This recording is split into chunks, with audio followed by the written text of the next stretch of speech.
Hello guys, thanks for signing up.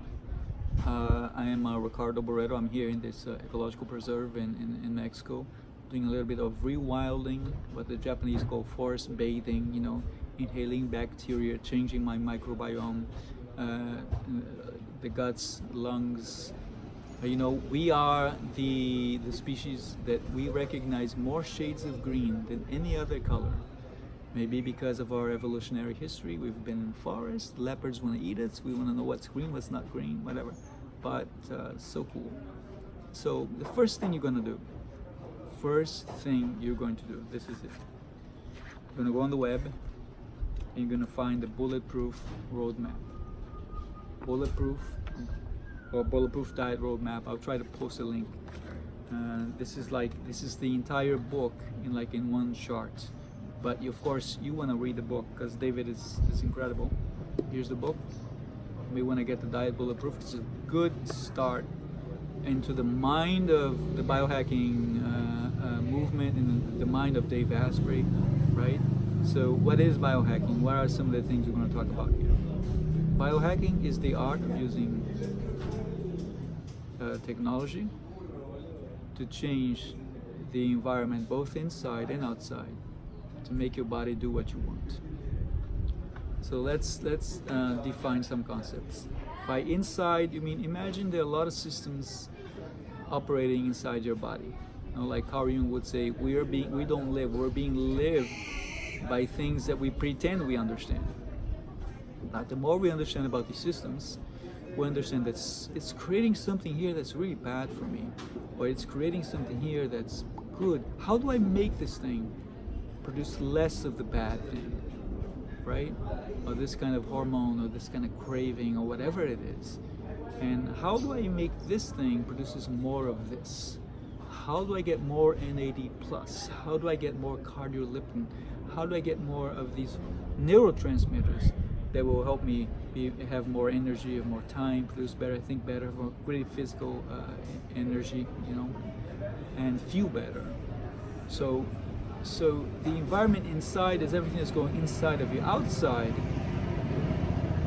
I would include not only, even changing the air filter in your car. It's changing the environment outside because that's the air you breathe, right? By being here in this forest, I'm changing my environment. I have clean air. I'm, in contact with nature. But you can't do this forever, but you can change the lights in your house. What kind of lights exposure, what do you read, what do you do, in your environment, in your home. Who do you spend time with? I say there are two kinds of people. Some they are lighting your fire, and some they are dousing your fire. Have you ever had a conversation with someone where you feel so tired or so down or depressed or bad after this conversation? That's always someone will come with something negative about something that you're going to say, you're going to do it as a natural way to focus, right? And your body is producing energy. Your body is producing electrons and electrons and electrons. And the same energy your body produces can be used for productive means, to produce something, to read something, to focus on your life, on your future, on your goals, to be kind, to be grateful. Or it can be used to feel angry, to feel stressed, to feel like in a retaliation mode against the world, against other people. So it's the same energy. If you use it for something here, you have less energy for whatever you're going to do. So at the end of the concept of biohacking, we talk about what people want. What is it that people want the most? Energy, time, or money? Where do you focus? I think energy is the most important thing, because with more energy, more productivity, greater brain power, you have more time. With more time and more energy, you'll be able to produce, to write, to develop the things, your career, and the things that will eventually give you money as a byproduct of having energy and time. So if you become a biohacker, you feel less guilt. You don't think about, why did I eat this? Why did I wake up at 11 p.m. and had this 1 liter of ice cream? Why did I eat popcorn at midnight or 1 a.m.? Why did I crave whole grains or something like that? So you think about the triggers. That's a little bit of decision theory, I feel. Like you think about what triggered this, what was the cause of this, and what was the cause of that that caused this. So you go into this citizen scientist mode, and you're sort of looking at triggers and how do you stop those triggers in your life, right? Another thing is when you feel bad, something robs your energy, right? What triggered that? What did I eat? What environment was I in? Who was I with? So you query, the motives, the triggers that led to something, instead of feeling guilt about yourself, feeling bad about yourself. So the proposed benefits of biohacking and the Bulletproof diet: you have more energy with less sleep, you lose weight or you get in shape or gain weight, in my case gain muscle mass, with less work, and you light up your brain like a Christmas tree. What are the things that for number two, I can tell from my own experience, I follow the training regimen of the Brazilian fitness champion, which was really a lot of series with very short intervals, and I developed a lot of strength, stamina, and I developed like ligaments and strong tendons and strong articulations. I didn't hurt myself because it was not a lot of weight, but it was just a lot of strength until you got tired, right? Until you gave up. But then I was not gaining muscle mass or size necessarily. But then I found this dude online because I was going to start university, and I was like, oh my God, I have a very busy time of my life right now. I have less time to go to the gym. So I found this guy that hacked something for me. He said, you're gonna go to the gym 3 times a week for 44 minutes. The sets are 44 minutes. And you're gonna gain great muscle mass. And I started, and it was just unbelievable. I'm gonna post a link. His name, I think, is Greg Gallagher, I remember right now. I'm gonna post the link, and you'll be able to. I think I'm gonna post both series because it's nice for somebody who hasn't exercised at all to do a little strengthening of the tendons. Do the series I did with the Brazilian fitness champion, and then go into the Gallagher's work, which is just absolutely amazing. 44 minutes. But according to David, talking about exercise pales in comparison when it comes to diet.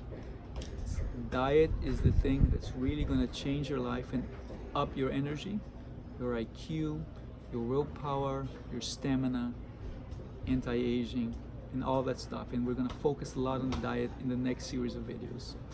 I also so happy that I got the book called the Longevity Cookbook by developed Maria Konovalenko, the Buck Institute of Aging. And when I got that book, I saw my name as one of the contributors. It was awesome to see my name because it's a cause I really believe in, and the scientific query into aging. And so we're going to talk about from pharmacological intervention, about microbiome, genetic intervention, and everything that's in the menu of living, extending your lifespan, giving you more energy and more time to enjoy life and your family and all that stuff. Some things that you can do right now.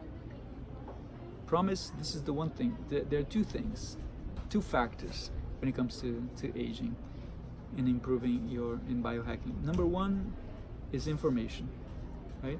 The more information we have about the systems, we're like software, and we're looking inside the systems and we're understanding what's going on. So we're changing these systems, right? This information. And number two is, I'm going to talk about this again and again and again and again. It is the study at Harvard Medical School, where they had 72 to 75% of the people who went to the doctor did not follow the doctor's instructions, meaning the doctor said, if you don't do this, if you don't change this habit, you are going to die. And people don't change, right? So you think about it, 75% of the people prefer to die than to change.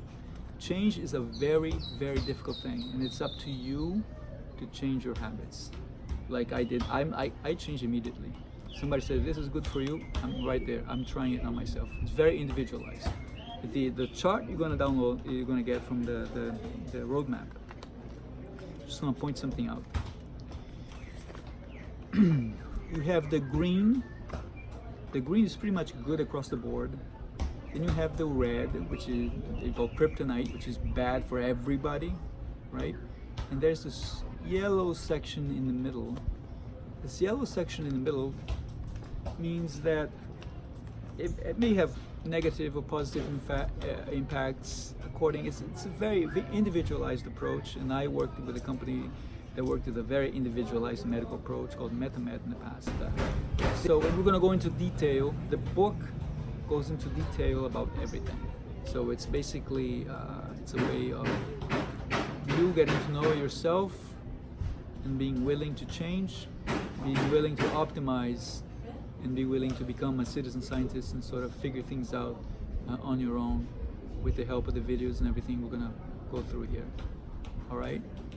And don't forget, intermittent fasting. Number 1, intermittent fasting. Don't eat for 16 hours, 15. Start with 14, 15, 16. Introduce biological stressors. Introduce cold showers, 10 seconds at the end of your shower. Then 20 seconds the next day. Then 30 seconds the third day. The fourth day will be fine. So 4 days of this cold shower increases the level of cardioliptin, which is a fat membrane in your mitochondria. It makes your mitochondria produce energy more efficiently.